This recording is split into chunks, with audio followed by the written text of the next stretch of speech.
E aí, people poligonal, me salva, tudo tranquilo? Aula de Geografia, módulo Geografia Agrária. E nesta aula trabalhando com os aspectos gerais do espaço rural brasileiro. Tranquilo? Bora lá?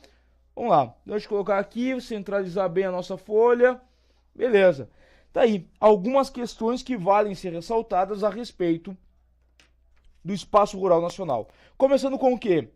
Uso da terra aqui na esquerda, principais funções ou principais destinos da terra no Brasil. Tu percebe significativamente, 58% da terra no Brasil vai ser ocupada por formações vegetais e áreas urbanas, né? E algumas cositas a mais aí. Depois, uma parcela significativa também, 20,6% por pastagens, 9,7% por lavouras e 11,7% por matas no interior dos estabelecimentos rurais. Cara, isso aqui diz respeito à prática agropecuária, certo? E olha só, tem muita gente que pensa o seguinte, não, tem mais área destinada à agricultura que à pecuária. Não.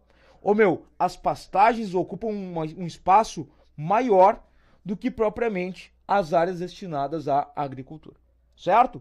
Bom, como características gerais do espaço rural brasileiro, vale ressaltar o seguinte: primeiro, predomínio de uma agropecuária extensiva. Cara, tu já assistiu a aula em que nós trabalhamos as diferenças entre agropecuária extensiva e intensiva?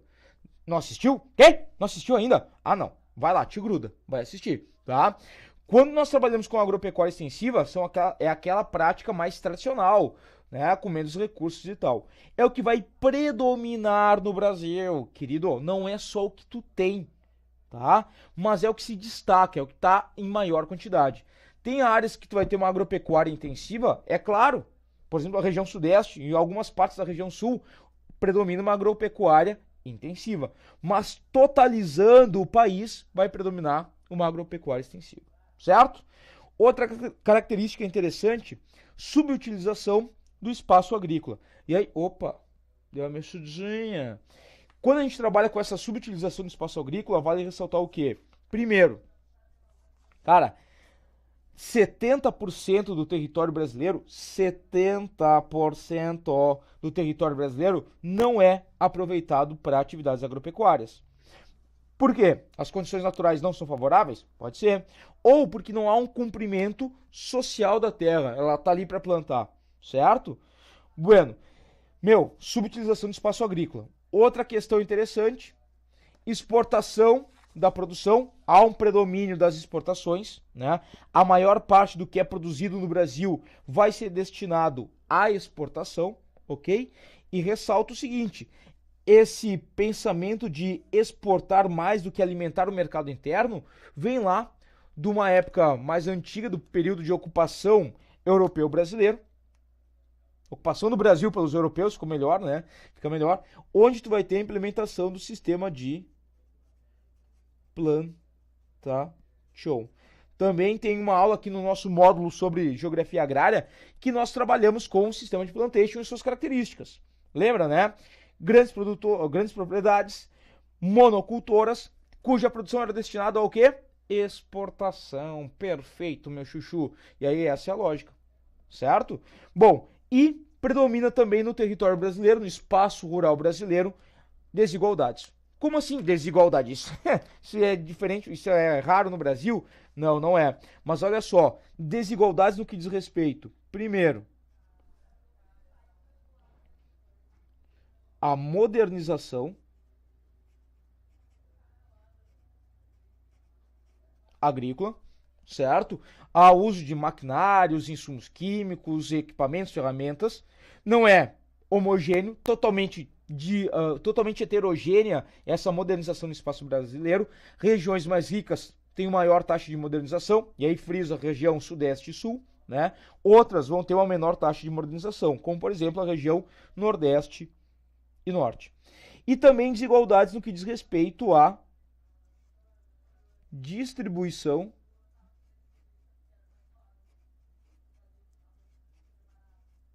das terras. Certo? Distribuição das terras. Cara, muita gente com pouca terra e pouca gente com muita terra. Isso lá é novidade para o Brasil? Não, né, queridos? Bom, mas são características gerais que nós temos no espaço rural brasileiro, tá? Bom, vamos adiante? Bora lá. Opa, beleza. As transformações no meio rural nacional. Aqui eu ressalto o seguinte: nós tivemos um crescimento industrial muito forte no Brasil, sobretudo aí entre os anos 50 e 80, certo? Quando, nesse momento, o Brasil, sob o governo do Juscelino Kubitschek ou dos governos militares, teve um grande crescimento industrial a partir da entrada de multinacionais, né? Houve uma internacionalização do setor industrial brasileiro, que levou a esse crescimento aqui. Tanto que nós temos ali, entre os anos 68 e 74, o chamado milagre econômico nacional, que foi um surto industrial, crescimento econômico significativo, e aí nós temos então esse panorama, tá? No momento que nós temos esse crescimento industrial nacional, vale ressaltar o quê? A partir daí, o meio rural ele vai ficando cada vez mais dependente do setor urbano industrial, tá? Não é? A monocultura, ela começa a se expandir, porque, como assim monocultura? Cara, produzindo um único produto, e esse único produto, ele vai atender o setor industrial, e a produção, ela vai ser cada vez mais moderna, se mecaniza. Por quê? Por que ela tem que se mecanizar? Por que ela tem que se modernizar para atender um crescimento industrial? O setor industrial precisa de matéria-prima. E, portanto, tu vai produzir em grande quantidade, e aí a mecanização te ajuda a aumentar a tua produção, e um único produto. Cara, produz e alimenta o quê? Alimenta o setor urbano industrial. Fechou? Concorda comigo? Isso aí, beleza, vamos lá. Tu tá alimentando o setor urbano industrial. Bom, aí tem um problema. No momento que tu tá alimentando o setor urbano industrial, tu vai gerar consequências. Porque a produção rural, ela não é mais destinada à subsistência ou ao consumo do mercado interno, e sim alimentar o setor industrial. Bom, deixa essa ideia quieta aí que a gente vai voltar nela, tá? Vem aqui, ó. Década de 70. Chuchuzitos, década de 70 é importante ressaltar o quê? Tu tem, nesse momento aqui, um avanço da fronteira agrícola, beleza? Isso aqui vai ser o seguinte: tu tem basicamente até a década de 70, claro, a gente está generalizando, mas até a década de 70, mais ou menos, a concentração agrícola no Brasil se dava mais ou menos aqui, nessa região mais costeira, né? Tu tá ligado, o ciclo da cana-de-açúcar, o ciclo do café, né? Basicamente tudo na região costeira. Crescimento urbano em áreas de Mata Atlântica, vamos dizer assim. Só que quando tem a década de 70, o setor industrial está em expansão, há uma necessidade de ampliar a produção, portanto, mecanização, e ampliar a área agrícola. Avanço da fronteira agrícola. Para onde é que essa fronteira avança? Chuchuzitos, saca só. Ela avança em direção à região centro-oeste e norte. Beleza? Isso aqui década de 60, 70. E aí tu vai ter um avanço para essa região central do Brasil. Sai da Mata Atlântica e vai para o quê? Para a área de Cerrado. E aí o bioma Cerrado vai indo para o saco. Bom, ressalto o seguinte. Tu tem nesse momento aqui, ó, a entrada de empresas multinacionais. Tranquilo? Elas começam a vir em grande quantidade. Cara, e aí eu te digo o seguinte, tu tem empresas como, por exemplo, a Nestlé, Agroceres, Monsanto, Massey Ferguson, começam a entrar na região central do Brasil. Compram propriedades nessa região. Os governos militares, década de 70, estavam incentivando barateavam o preço das propriedades exatamente para incentivar que o pessoal fosse para cá. Ocupar vazios demográficos que tu tinha no interior do Brasil e aumentar a produção agrícola. Vai, barateia o produto, melhor, barateia a propriedade rural aqui na região central e na região norte. E isso vai atrair também empresas multinacionais. Fechou? Bom, vamos adiante. Olha aqui, ó. Gurizada, voltando aqui para o setor urbano industrial. Tu percebeu como ele determinou uma modificação significativa no espaço rural brasileiro? Ela não é? Ok, beleza. Agora, no momento que tu tem essas características aqui de mecanização, monocultura, modernização da tua prática agrícola para alimentar o setor urbano e industrial, tu acaba acarretando também em um forte êxodo rural. Que, Chuchu, presta atenção, talvez seja a migração interna mais importante que nós tivemos no Brasil. Cara, é ele que vai tornar o Brasil urbano. Bom, por que vai ocorrer esse êxodo rural? Em função da concentração de terras, baixos salários, aumenta o desemprego no meio rural, em função da mecanização, o trator faz o trabalho, sei lá, de quantos trabalhadores rurais, e isso vai alimentar o êxodo rural. Tá? Então tu percebe que a partir dessa dinâmica de atender o setor urbano industrial, tu libera a mão de obra do campo. E essa mão de obra do campo vai para onde? Vai trabalhar, vai morar no setor urbano e vai trabalhar ou buscar emprego, né, no setor industrial. Certo? Tranquilo? Bueno. E aqui eu quero fazer uma observaçãozinha de cantinho para ti. Seguinte, quando a gente trabalha com as grandes propriedades, tá? Grandes propriedades, a gente está trabalhando com uma produção, cara, que a grosso modo vai ser destinada a exportação, tá? Claro, tem grandes propriedades que produzem para o mercado interno? Tem, mas de forma geral atendem à exportação. Vão desenvolver, vão produzir produtos como redundância, né? Vão produzir gêneros agrícolas como carne bovina, soja, café, tá? Cana, arroz, sei lá, laranja, tranquilo?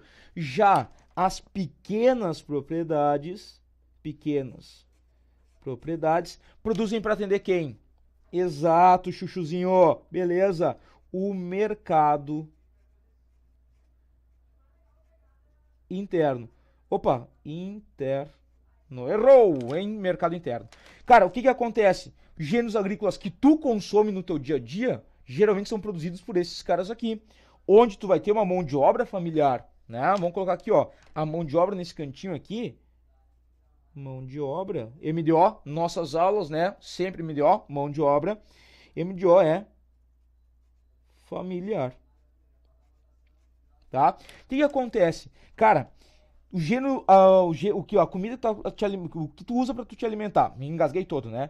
O que tu usa para te alimentar, certo? Sei lá, o milho que tu come, a batata que tu come, o feijão, a mandioca, os legumes, os ovos, enfim, geralmente são produzidos por pequenas propriedades. Portanto, tu percebe que há uma, digamos assim, uma divisão do espaço rural brasileiro entre grandes propriedades voltadas à exportação e esses caras aqui, com exportando, acabam ganhando mais grana, investem mais na sua produção, melhoram ela, mecanização, beleza, aumentam a produtividade.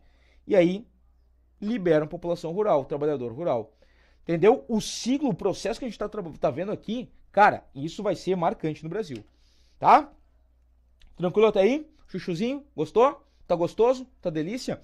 Vamos lá. Se na década de 70 nós tivemos um avanço da fronteira agrícola para essa região, sobretudo região centro-oeste do Brasil, fica ligado no seguinte: mais recentemente, década de 90, nós tivemos, um novo avanço. Vou colocar aqui, ó, novo avanço da fronteira agrícola, tá? Vamos colocar aqui, ó, novo avanço da fronteira agrícola, bem resumidinho, tá? Porque essa região centro-oeste começou a ficar saturada. A produção alimentar do Brasil, a produção de gêneros agrícolas no Brasil tende a aumentar. O Brasil se tornou um grande exportador de gêneros agrícolas, certo? E o que vai acontecer? Chuchu, a tendência é ampliar a área cultivada. Se nós estamos exportando mais, aumenta a área cultivada. E aí, para onde é que vai esse novo avanço? Vamos colocar aqui, ó, nessa outra cor. Cara, de forma mais intensa para a região norte, certo? Então percebe, esse avanço aqui que a gente colocou em vermelho é década de 70. Vamos colocar a flechinha aqui para fazer uma legenda, ó. Década de 70. Novo avanço, década de 90, é a flechinha em bordô, tá? E o que acontece? Década de 70 foi para a região, sobretudo região centro-oeste, década de 90, anos 2000, em direção à região norte. E tu forma nessa área aqui, ó, principalmente nessa área, pega aqui Pará, Rondônia, Amapá, a nova área agrícola do Brasil, que implica em um forte desmatamento da floresta amazônica para o plantio, para a agricultura ou principalmente para pecuária. Tu cria aí nessa área o chamado arco do desmatamento. Certo? Tranquilo? Vamos adiante? Vamos lá? Vamos dar sequência à aula, finalizar ela. Show, meu querido! Saca só. Cara, opa, vou. Aê! Raio-X da produção agrícola nacional. Alguns elementos que eu quero ressaltar contigo aqui, tá? Primeira coisa aqui, ó, vamos pegar essa primeira tabela aqui, tá? Tá visível para ti, beleza? Bom, vamos lá. Principais produtos exportados pelo Brasil. Olha aqui, ó, o que nós falamos antes. O Brasil se torna um grande exportador de gêneros agrícolas. 14% das exportações do Brasil, soja e derivados. Cara, aí tu entende por que a soja se tornou o principal produto agrícola nacional, né? Tá no topo da nossa pauta de exportações. Depois, tá aqui, ó, soja, tá? Depois vem ali minérios, petróleo e combustíveis, materiais de transporte, carnes, ligado ao setor agropecuário, produtos químicos, produtos metalúrgicos, açúcar e etanol, vinculado à produção agrícola, máquinas e equipamentos, papel e celulose, tá vinculado também envolve atividades agrícolas, tá? E a produção de café. Cara, pegando esses principais elementos aqui da nossa pauta de exportação, tu vê que os gêneros agrícolas se destacam. E aí tu pega a soja, com certeza, no topo da nossa lista de importância, tá? Não entendeu aqui, ó, o que produção de papel e celulose tem a ver com agricultura? Tá de brinques comigo, né, meu? Cara, de onde é que tu vai tirar a celulose? De onde é que tu vai fazer o papel? Árvores. E aqui tu tem uma prática chamada silvicultura. Silvicultura é o plantio do quê? Silvios? Não. Silvio Santos nasceu daqui? Não, né, chuchu? Absurdo? Cara, a silvicultura é o cultivo, é o plantio de árvores, tá? Não esquece. É a prática agrícola que vai envolver o plantio e o cultivo de árvores. E aí destinado principalmente à produção de papel e celulose ou também de móveis, tá? Pinos, eucalipto, enfim, são árvores, são gêneros, né, que tu vai ter cultivados de forma intensa na silvicultura. Bom, beleza até aqui? Ok? Vamos para essa segunda tabela. Participação dos estados na produção agropecuária nacional. Te liga só, temos aqui Mato Grosso, principal estado produtor agrícola, 24,5% da produção nacional de gêneros agropecuários vem do Mato Grosso. Depois, olha só, Paraná, Rio Grande do Sul, Goiás, Mato Grosso do Sul, Minas Gerais, Bahia, Santa Catarina, São Paulo, Maranhão, Tocantins, Piauí e depois, né, os outros estados brasileiros. O que eu quero ressaltar contigo? Cara, os estados da região centro-oeste, e aí, olha só, se tu não sabe quais são os estados da região centro-oeste, puxa tua orelha. Mato Grosso, Goiás, Mato Grosso do Sul. Certo? Cara, correspondem aí, somando eles aí, tu vai ver que vai dar algo em torno a 42% da produção agropecuária nacional. 40, é quase tá, um pouco menos que a metade, mas é uma produção muito significativa. A segunda região de maior produção vai ser a região sul. Cara, vamos pegar aqui, ó, Paraná, Rio Grande do Sul e Santa Catarina. Que somando os três aí, vai dar algo em torno de 36, quase 37% da produção nacional. Certo? Então, olha só. Cara, nós falamos antes na expansão, no avanço da fronteira agrícola para a região centro-oeste. Percebe? Por que a região centro-oeste ganha um destaque hoje no cenário agropecuário nacional? Cara, em função daquela expansão agropecuária que tu teve na década de 60 e sobretudo na de 70. Aonde é que tem as maiores produções de soja no Brasil? Topo das nossas exportações. Aonde? Na região centro-oeste. Fechou? Beleza. E para terminar, produção por tipo de propriedade. Cara, percebe aqui, ó, mão de obra, trabalho familiar, trabalho não familiar. Gêneros agrícolas destinados ao mercado interno, mandioca, feijão, né, leite, tá? Tu vai ter o quê? Predomínio da mão de obra familiar. Gêneros destinados à exportação, né? Carne bovina, por exemplo, que aparece aqui, ó, tá? Tu vai ter o quê? Predomínio de uma mão de obra não familiar. Então, produtos voltados para o consumo interno, vamos colocar aqui, ó, em amarelo, mercado interno, certo? E a mão de obra não familiar voltado para exportação, tá? Tranquilo? Queridos, beleza? Fechou nossa aula? Então era isso. Um grande beijo para ti, um beijo no teu coração e até a próxima aula.